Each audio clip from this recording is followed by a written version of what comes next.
नमस्कार। इधर संसद में लगातार काम नहीं हो पाया और काम नहीं हो पाने की वजह एक पुराने मामले हैं जिसको हिंडनबर्ग और फिर अडानी का मामला और उसको लेकर के और फिर बाद में जिस तरीके से विपक्ष के नेता ने ऑफिशियली उस तरह से नहीं लेकिन विपक्ष के नेता और विपक्ष के केंद्रीय नेता आप कह सकते हैं राहुल गांधी जब लंदन गए और लंदन की यात्रा में जो उन्होंने बातें की उसको लेकर के काफी विवाद हुआ और संसद में हंगामा हुआ कि साहब माफी मांगे। दूसरी तरफ विपक्ष अडानी मामले को लेकर के जेपीसी की मांग, ज्वाइंट पार्लियामेंट्री कमेटी की मांग करने लगा और करता रहा है और उस पर जोर दिया और उसके लिए प्रदर्शन तक भी उसने किए। आखिर ये जेपीसी है क्या? ये सब लोग जानते हैं कि ज्वाइंट पार्लियामेंट्री कमेटी है जिसमें आमतौर पे लोकसभा के सदस्य दुगने होते हैं राज्यसभा के सदस्यों की तरह और कोई नंबर से उसका तय नहीं होता, वो जरूरत के हिसाब से होते हैं। लेकिन जेपीसी इतनी महत्वपूर्ण क्यों है और सरकार इसको इतना इस पे रिजिड क्यों होती है? आमतौर पे कोई भी सरकार हो उसको बहुत आसानी से नहीं मानती है जेपीसी की मांग को। उसके कारण क्या है? ये बहुत ही महत्वपूर्ण मामला है, गंभीर है और इसलिए इस पर हमने बातचीत करने के लिए दो ऐसे शख्स को रखा है जो जिनकी जानकारी पे कोई संदेह नहीं है और जो अपने आप में एक अथॉरिटी है। खासतौर से लोकसभा के जनरल सेक्रेटरी पीडीटी आचार्य साहब और मेरे मित्र केवी प्रसाद साहब। तो प्रसाद साहब क्योंकि पुराने पत्रकार हैं और अभी भी हैं तो करते रहते हैं। आप दोनों लोगों ने संसद की कार्रवाई को बहुत अच्छे से समझा है, तो इस पे मुझे लगा कि आप लोग से अच्छा कौन हो सकता है। आचार्य जी तो खैर इसकी अथॉरिटी है ही। तो सबसे पहले आचार्य जी, बहुत बहुत आभार आपका कि आपने नवोदय टाइम्स पंजाब केसरी को समय दिया और आपसे ये मैं जानना चाहता हूं कि ये जेपीसी को लेकर के रिजिडनेस सरकार की तरफ से क्यों होती है और विपक्ष इस पे मांग क्यों करता है? आमतौर पे ये मांग इसलिए की जाती है कि उसकी पब्लिसिटी होती रहे, नियमित उसकी सुनवाई होती रहे। क्या सिर्फ इतना ही होता है या जेपीसी की रिपोर्ट्स के हश्र क्या होते रहे? ये भी हम जानना चाहेंगे। आचार्य साहब प्लीज। देखिए, जेपीसी कई बार कॉन्स्टिट्यूट की गई है। डिफरेंट जो मामले हैं, एक तो ऑफिस का मामला जब आया था उस वक्त जी। काफ़ी शोरगुल के बाद गवर्नमेंट ने जेपीसी बनाने का निश्चय किया था।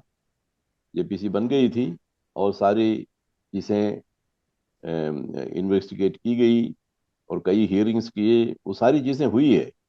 लेकिन फाइनली जो रिपोर्ट आया है उसमें किसी को भी दोषी नहीं ठहराया है। मतलब जी। गवर्नमेंट, क्योंकि सारा जो आरोपण था वो तो गवर्नमेंट के खिलाफ था, हम्म। लेकिन गवर्नमेंट को बचा दिया। हम्म। तो उसी तरह तो ये केपीसी, क्योंकि जेपीसी में गवर्नमेंट की मेजोरिटी होती है, गवर्नमेंट पार्टी की, रूलिंग पार्टी की मेजोरिटी होती है।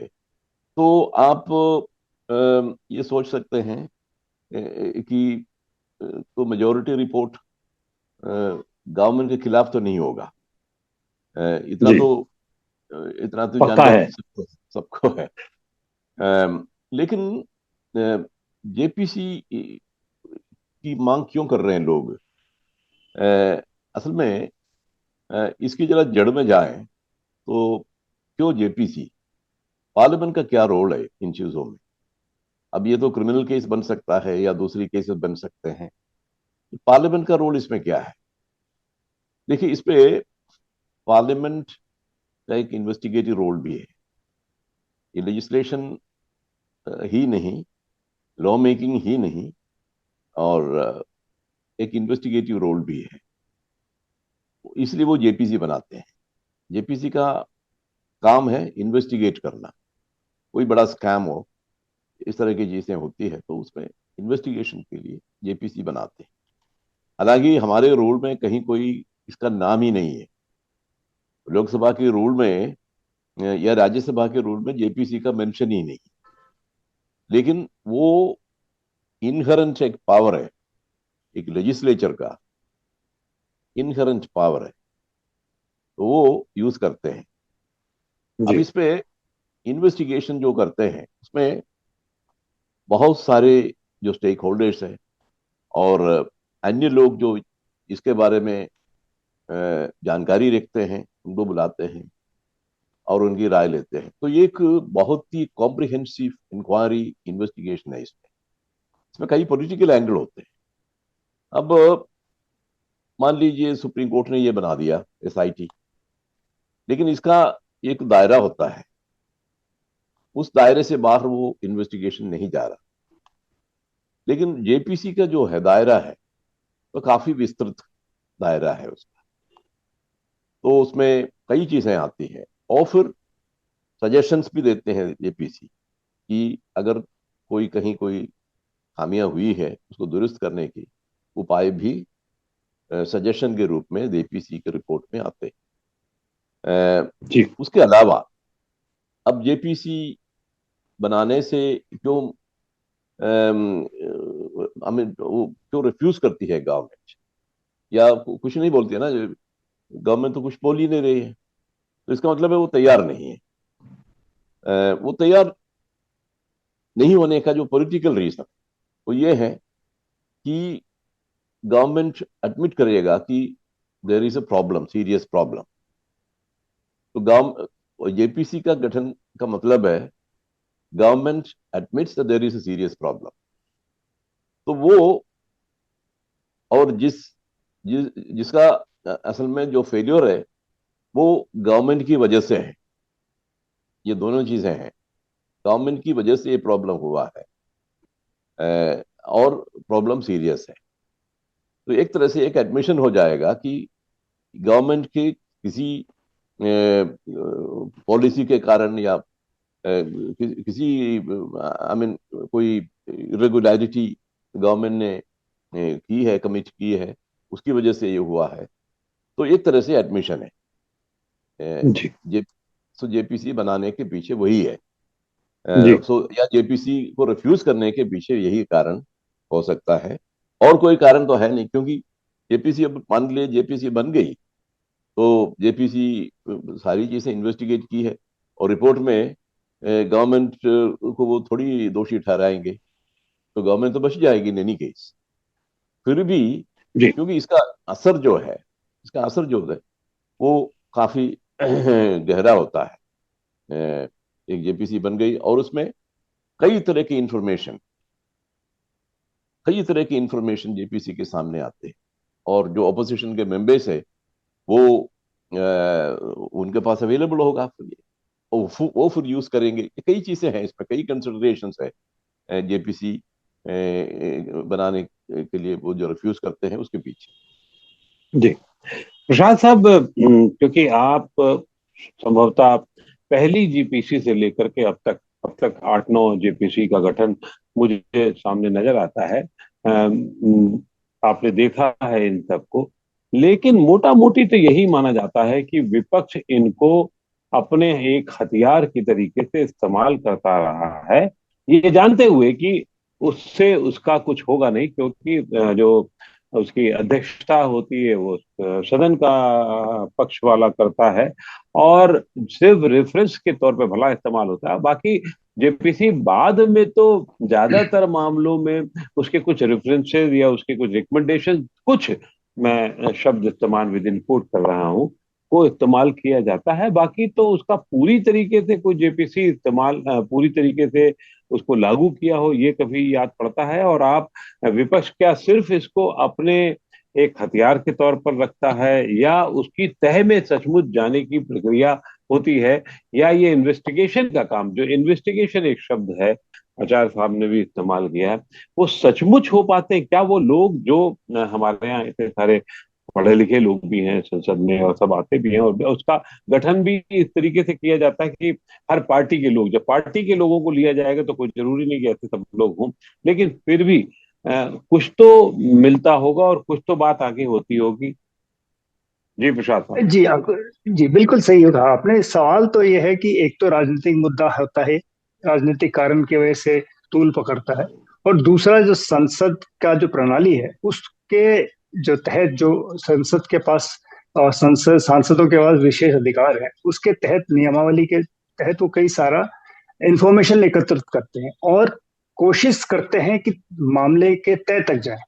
और जो आपने कहा, आपको ज्ञात ही है, और लेकिन फिर भी अपने दर्शकों को आप एक बार याद दिला सकते हैं कि संसदीय कमेटी की जो भी रिपोर्ट आती है, जो संसद के पटल पर रखी जाती है या चाहे स्पीकर और चेयरमैन को जब पेश किया जाता है, उसमें जो भी रिकमेंडेशन है, जो भी सुझाव देती है सरकार को, वो सरकार पे बाध्य नहीं है।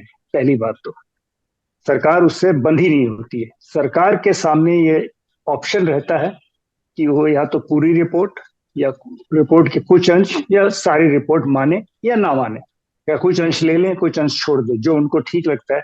लेकिन जेपीसी जो ये 8-9 जेपीसी जिनका हम जिक्र कर रहे हैं, वो की जिसमें तहकीकात की गई, इन्वेस्टिगेशन की जो बोफोर्स से बहुत प्रचलित हुआ 1987 में, और एक साल बाद 88 में पहली रिपोर्ट आई, तब से लेकर कई सारी बनी हैं, 2G तक बनती आई हैं, जिसमें इन्वेस्टिगेशन का काम किया है सांसदों ने।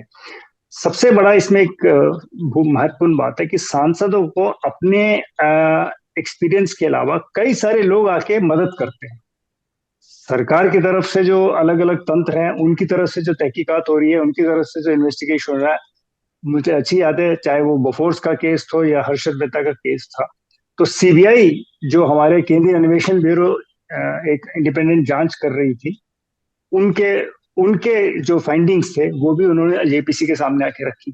तो तमाम सारी एजेंसियां वो भी आके संसद में सांसदों के साथ अपनी बात शेयर करते हैं कि हमारे साथ जो हमें पता लगा वो ये है। इसके अलावा जो बाहर में एक्सपर्ट्स हैं, वह लोग भी इस पे काफी कुछ कंट्रीब्यूट करते हैं। वो आके सांसदों को मदद करते हैं, बताते हैं कि देखिए ये बारीकी है, ये पेची, आप इसको पता कीजिए, इसमें पता कीजिए। और जैसे आचार्य साहब ने कहा, इतना सारा इंफॉर्मेशन निकलता है इन जेपीस के दौरान कि आप यकीन मानिए, मैं तो कई उन दिनों में जाता था सांसदों से मिलने, उनके ड्राइंग रूम भर जाते थे कागजों से, और उसको पढ़ने के लिए उनको अलग लोग लगाने पड़ते थे कई बारी कि उसमें से खोज के निकालें।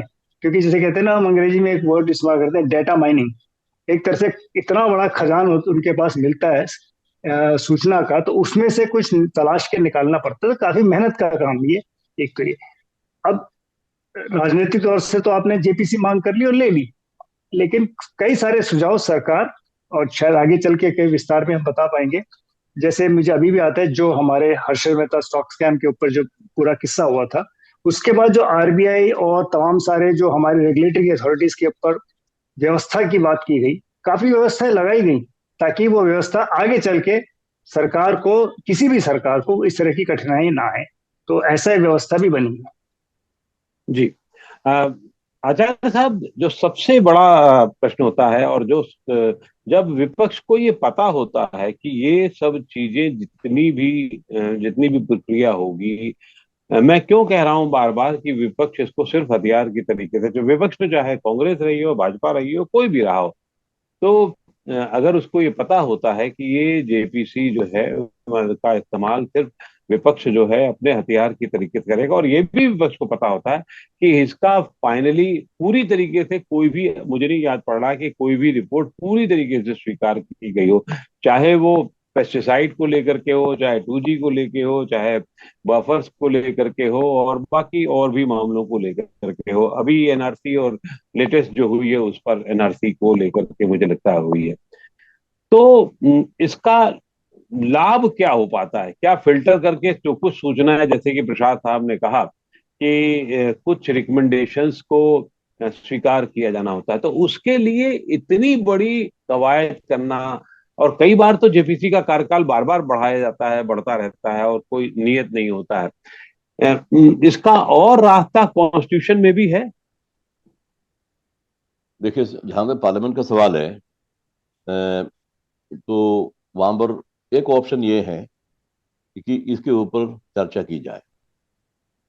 वो 184 193 के अंदर, रूल 193 के अंदर एक डिस्कशन हो जाएगा, 3 घंटे 4 घंटे, इससे ज्यादा नहीं होता। तो ये जी। डिस्कशन हो जाएगा। वो जैसे कहते हैं पार्लियामेंट्री लैंग्वेज में टॉक्ड आउट, तो हम्म। उसमें टॉकिंग आउट वो खत्म हो जाएगा उससे। हम्म। तो मिनिस्टर जवाब देंगे, और अगर संतुष्ट नहीं है तो आप वॉकआउट कर सकते हैं, हम्म। या फिर मिनिस्टर की स्पीच को डिस्टर्ब कर सकते हैं।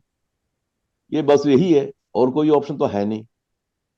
लेकिन जी। जेपीसी बनने से इसके इस मामले की गहराई में जाएंगे, एक ओकेशन मिलेगा।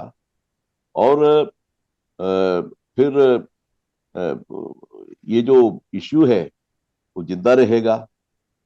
जब तक जेपीसी रिपोर्ट नहीं देती तब तक ये इश्यू जिंदा रहेगा। और जैसे मैंने पहले कहा, काफी इंफॉर्मेशन फ्रॉम डिफरेंट सोर्सेस इस कमेटी के सामने आएगी। और एक तरह से जो है, एक तरह से पॉलिटिकल एंगल से इसको देखना चाहिए कि प्रतिपक्ष ओपोजिशन के सामने इस मामले की जब गहराई में हो जाते हैं उस वक्त कई चीजें बाहर आती हैं, वो लोगों हम्म। के नोटिस में आ जाएगी, तो उसको वो यूज कर सकते हैं।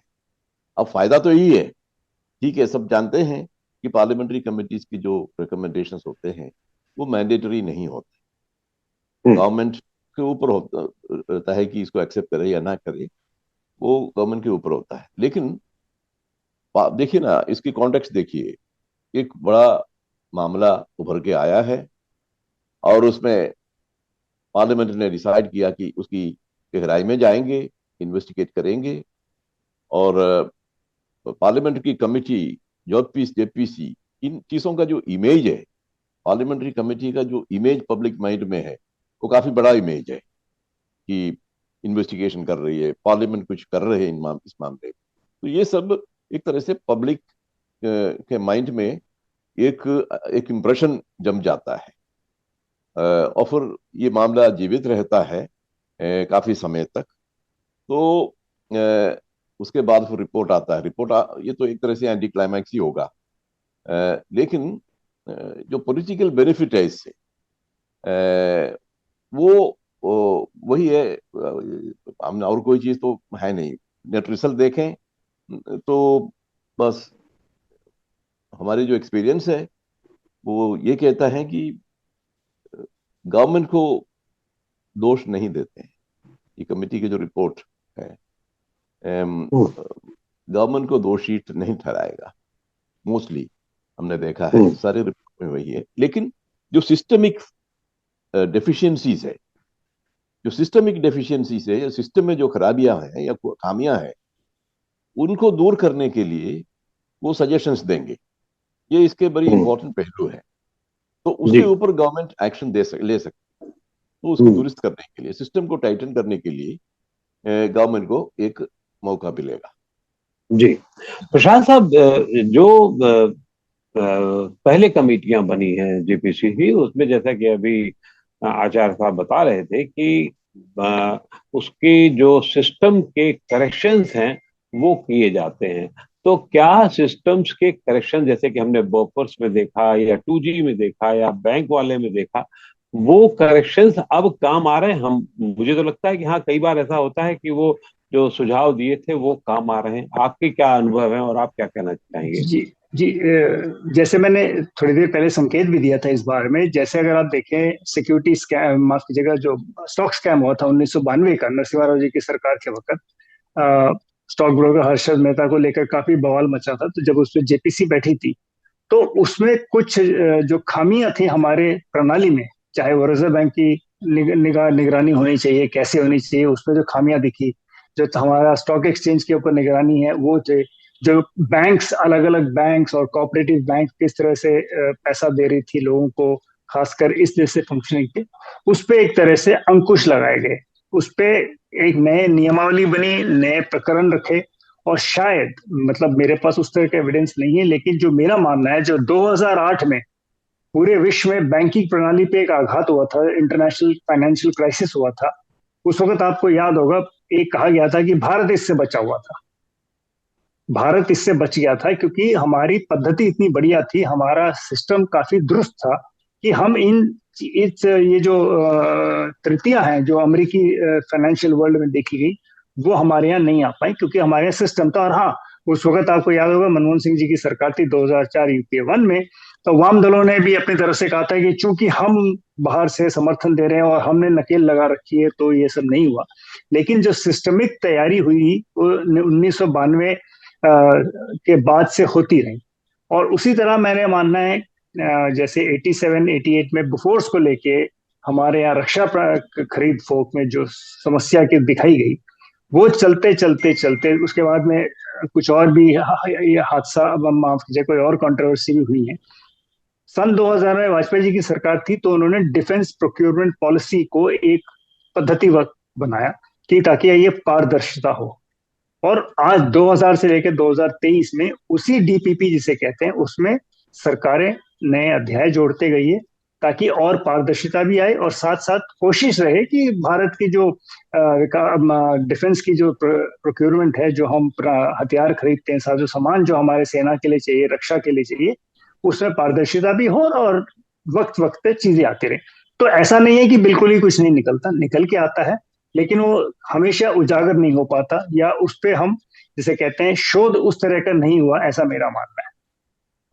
प्रसाद साहब, अब आप जो अभी जो मामला चल रहा है जेपीसी का, वो अडानी को लेकर के चल रहा है, हिंडनबर्ग की रिपोर्ट को लेकर चल रहा है। और जैसे कि प्रसाद साहब ने अभी कहा कि 2008 में जो स्थितियां थी, वो भारत उससे बच गया था। आज हिंडनबर्ग की रिपोर्ट आने के बाद भी भारत उससे बचा हुआ लग रहा है। एक तरफ तो ये बात कही जाती है, जो ये कमेटी वो चीजें ला पाएगी नहीं ला पाएगी जो जेपीसी कर सकती थी, क्या आपकी राय है? नहीं, जेपीसी जैसे मैंने पहले कहा था, जेपीसी और एसआईटी में काफी फर्क होता है। Supreme court monitored investigation. अब हम्म। जेपीसी का जहां तक मैंने देखा है, उसके जो दायरे थोड़ा विस्तृत होता है, क्योंकि टर्म्स ऑफ रेफरेंस थोड़ा इस तरह से इलाबोरेट करते हैं नॉर्मली। और ये इसकी जो टर्म्स ऑफ रेफरेंस, उसके ऊपर भी चर्चाएं होती है। और एक तरह से गवर्नमेंट और ओपोजिशन उसमें मिलकर के आपस में ये तय करते थे पहले, इसकी जो टर्म्स ऑफ रेफरेंस वगैरह जो बनाते हैं, क्योंकि एक तरफा नहीं होता, तो ओपोजिशन के भी जो ओपिनियंस है वो लिया जाता है। और इस तरह से एक कॉम्प्रिहेंसिव टर्म्स ऑफ रेफरेंस बनता है इसमें। तो कॉम्प्रिहेंसिव टर्म्स ऑफ रेफरेंस का मतलब है, तो एक कॉम्प्रिहेंसिव और डीपर इन्वेस्टिगेशन होगा। और जैसे प्रसाद ने कहा है, ये पार्लियामेंट्री कमेटी में जो पार्लियामेंट मेंबर्स ऑफ पार्लियामेंट है, वो एक्सपर्ट्स तो होते नहीं है, लेकिन हम्म। चूंकि उनके पॉलिटिकल एक्सपीरियंस है काफी, वो इस मामले को देखते हैं। उनके दृष्टिकोण कुछ थोड़ा सा अलग होते हैं। वो इन्वेस्टिगेटिव एजेंसी के दृष्टिकोण नहीं है वो। तो हम्म। इसलिए वो तो पॉलिटिकल एंगल और दूसरे कई सोशल एंगल, कई एंगल्स वो देखते हैं। तो हम्म। इस तरह से जेपीसी इन्वेस्टिगेट करती है। तो जेपीसी का जो इन्वेस्टिगेशन इसलिए ज्यादा इम्पोर्टेंट होता है इसके कंपैरिजन में, एसआईटी, सुप्रीम कोर्ट मॉनिटर्ड जो कमेटी है जो भी है, उसके हम्म। कंपैरिजन में। क्योंकि एक बहुत पार्लियामेंट का एक बहुत बड़ी बॉडी है ये। और सारे पार्लियामेंट के जो सारे पावर्स है उसमें, और किसी को भी वो बुला सकते हैं, कोई भी पेपर मांग सकता है। ऐसा पावर है उसका, कमेटी का। तो हर जी। संभव इंफॉर्मेशन इस मामले से जुड़े हुए जो भी है, वो सारे कमेटी के सामने आ जाएगा। तो इसलिए जी। जेपीसी, उस लिहाज से जेपीसी एक बहुत ही उपयोगी, बहुत यूजफुल काइंड ऑफ प्लेटफॉर्म है, जिसमें इस मामले की गहराई में लोग जाएंगे और फिर उसके बेसिस पर अपने निष्कर्ष पर पहुंचेंगे, और रिपोर्ट देंगे। तो यही एक प्रोसेस है। प्रसाद साहब, एक ये क्योंकि 8-9 जो भी जेपीसी कमेटी बनी है, एक इसको अगर मोटा मोटी एक मोदी कार्यकाल की मान ली जाए और एक उसके पहले के कार्यकाल की मान ली जाए, तो मोदी कार्यकाल में 3 जेपीसी बनी, जैसे लैंड एक्विजिशन की बनी, एनआरसी की बनी, पर्सनल डाटा की बनी, और ये चौथी मांग हो रही है, तो 3 की बनी। तो इन तीनों में आप क्या मानते हैं कि क्या हश्र हुआ, और क्या एक तो खैर एनआरसी वाली होड़ पे ही कर दी गई थी बीच में ही, लेकिन बाकी दोनों में क्या निकला। और पहले जो थी कांग्रेस के कार्यकाल में थी, जो कांग्रेस के ज्यादातर कार्यकाल में अगर मुझे याद पड़ता है या मैं देख पा रहा हूँ, तो ज्यादातर जो हैं वो एक शायद केतन पारेख वाली जरूर अटल बिहारी वाजपेयी के कार्यकाल की थी, बाकी सब कांग्रेस के हिस्से की थी वो। आप उसमें किस तरीके का अंतर देखते हैं और उनके क्या हर्ष को लेकर के क्या टिप्पणी करते हैं आप? श्रीवास्तव जी, इसमें थोड़े से मैं संशोधन करना चाहूंगा। जो पार्लियामेंट्री प्रक्रिया है हमारे पास, उसमें जॉइंट कमेटी का प्रावधान है। और कमेटी जब अपॉइंट होती है, यानी कि दोनों सदनों के मेंबरान उस कमेटी के मेंबर बनते हैं, जी। तो वो किसी भी एक मुद्दे पे अपने ध्यान आकर्षित करते हैं। और वो मुद्दा जो उनके सामने सदन से आता है उठ के, चाहे लोकसभा से हो या राज्यसभा से हो, या दोनों हाउस एक फिर बाद में एक दूसरे के साथ तालमेल करके करते हैं। और ये बिल्स पे लगातार होता रहा है 1950 से, अगर आप देखें हम्म, तो। इसलिए बिल्कुल ठीक। जॉइंट कमेटी और सेलेक्ट कमेटीज बिकती गई हैं। अगर आप संसदीय डॉक्यूमेंट देखें, जिसमें करीब 300 के ऊपर कमेटियां, सेलेक्ट कमेटी, जॉइंट कमेटीज बैठी हैं, और कई सारे बिल्स पे बैठे हैं। और जो आपने अभी, जैसे हम बात कर रहे हैं, शायद आज ही एक और जॉइंट कमेटी ने अपनी रिपोर्ट दी, शायद कल दी थी, जो कि केंद्रीय, वो जो हमारे है कि सोसाइटीज एक्ट को लेकर जो बात हो रही है, हम्म। कोऑपरेटिव सोसाइटीज को लेके, तो उसका रिपोर्ट अभी शायद सदन में कल पेश हुआ है या आज पेश हुआ है, मतलब हाँ, इसी सत्र में हुआ है। तो वो कमेटी की रिपोर्ट भी जॉइंट कमेटी कहेंगे, शेड्यूल है क्योंकि वो। उन्होंने, हाँ, नहीं, हाँ, वो उस बिल पे, मतलब उस बिल पे जो कि पिछले सदन में इंट्रोड्यूस, पिछले सत्र में इंट्रोड्यूस हुआ था, उसके ऊपर उन्होंने चर्चा की और अपने रिपोर्ट पेश किया, ये कर देंगे, ठीक है सर, सूचीबद्ध है जिसे कहें। तो बिल्स बनती हम्म। आई। जो हम लोग इन्वेस्टिगेटिव इशू जो उजागर हुई है, वो बफोर से शुरू हुई है एक तरह से। हालांकि उससे ज्वाइंट पहले पार्लियामेंट अगर आप, कमेटीज।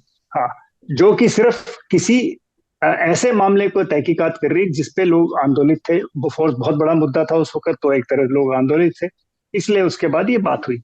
अब उस तरह से 8-9 कमेटी बनी, चाहे आप स्टॉक स्कैम को लेके बनी है, फिर उसके बाद हमारे सिक्योरिटी स्कैम को लेके बनी थी।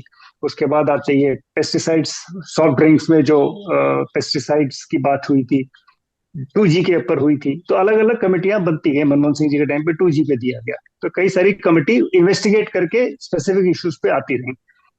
तो कुछ पे, जैसे मैंने कहा, जो कमिटीज, तो इसमें थोड़ा वर्गीकरण करूंगा। जो एक बिल और एक है जो हमारी इश्यूज को लेकर, तो ये दोनों पे हुआ। और अगर आप बहुत पीछे चले जाए, शायद आचार्य साहब ज्यादा इस पे ध्यान पाएंगे, एक पंडित नेहरू के जमाने की बात है, जीप स्कैंडल करके हम पढ़ते थे, तो वो जी उसके जी जी, ऊपर भी पहले सबसे पहला उस, जब वो आया हाँ, था। हाँ, तो जीप्स को लेके खरीद फरोख्त में कोई उठा, उससे पहले LIC और मिलिट्री की शायद जीप्स को कोई, लेकर के जो। हाँ, नहीं, उसके पहले एक मुंद्रा स्कैंडल करके हुआ था, उसको भी लेके हाल हम्म। फिलहाल में फिर उसका जिक्र आया। तो पार्लियामेंट ने अपना निगरानी रखी है अलग अलग तरीके से। अब सरकारें कितना मानती हैं उसका हम देखें, तो हर सरकार के पर एक दायित्व होता है। पार्लियामेंट के सामने जो भी कमेटी रिपोर्ट आई है, जॉइंट पार्लियामेंट्री कमेटी है वो, उसका एक्शन टेकन रिपोर्ट, यानी कि क्या कार्रवाई हुई, ATR जो है। ATR, वो भी सदन को देना पड़ता है उन्हें आकर। तो एक हम्म। तरह से जो जवाबदेही हम कहते हैं, संसदीय प्रणाली में जो जवाबदेही का मामला है, वो यहाँ पे आता है। एक आचार्य साहब, जो ATR का मामला बड़ा रोचक मामला है, तो क्या आप ये मानते हैं जो ATR होती है वो, उसमें सरकार बचने की कोशिश करती है, सरकारें बचने की कोशिश करती रही हैं, या ये कि गोलमोल उसमें जवाब होता है? क्योंकि हम लोगों को पास समय भी कम होगा, तो इस पे आपकी अंतिम टिप्पणी में जरूर जानना चाहूंगा। देखिए, जो ATR कहते हैं जिसको, तो जी। असल में एक तरह से एक मिसनोमर है वो ATR। हम्म। अब एक रिपोर्ट आता है, उसका रिकमेंडेशंस होती है, और गवर्नमेंट उसको एग्जामिन करती है। उसके बाद गवर्नमेंट को बताना होता है कमेटी को कि कौन कौन हमने से ये। रिकमेंडेशंस हम एक्सेप्ट करते हैं और कौन कौन से नहीं एक्सेप्ट करते हैं। ये जो रिपोर्ट है और ये जो नोट है जो गवर्नमेंट की तरफ से आता है, उसको नॉर्मली हम ATR कहते हैं। असल में वो एक्शन टेकन रिपोर्ट नहीं होता है, वो एक्शन अच्छा। एग्रीड रिपोर्ट है वो। मतलब ओ। रिकमेंडेशंस जो एग्री करते हैं उसी का अच्छा। ATR आता है। तो उसमें फर्क है। ये दूसरे ATR जो आप सोचते हैं उसमें हाँ हाँ फर्क हाँ। है। जो जी जी, गवर्नमेंट अब एक्सेप्ट एग्रीड और करती है, टेकन में तो अंतर हो ही जाता है जी। हाँ, एग्रीड एग्रीड में है। हाँ। और वो आता है कमेटी के सामने, और कमेटी फिर उसके हम्म ऊपर एक रिपोर्ट देती है, हम्म। गवर्नमेंट से पूछती है क्यों ये, मतलब जिस पर एग्रीमेंट हुआ नहीं है वो क्यों है, उसको देना, उसको मतलब अच्छा, रीजन वगैरह काउंटर देना, क्वेरी भी होती है मतलब। हाँ, देना पड़ता है उसका।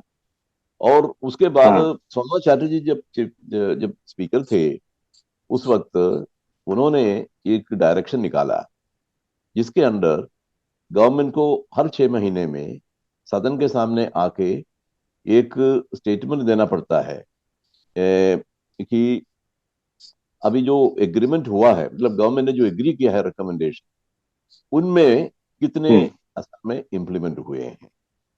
इसके पहले हम्म वो भी नहीं था, पार्लियामेंट को पता भी नहीं था कि कितने इम्प्लीमेंट हुआ है, किस स्टेज पर है।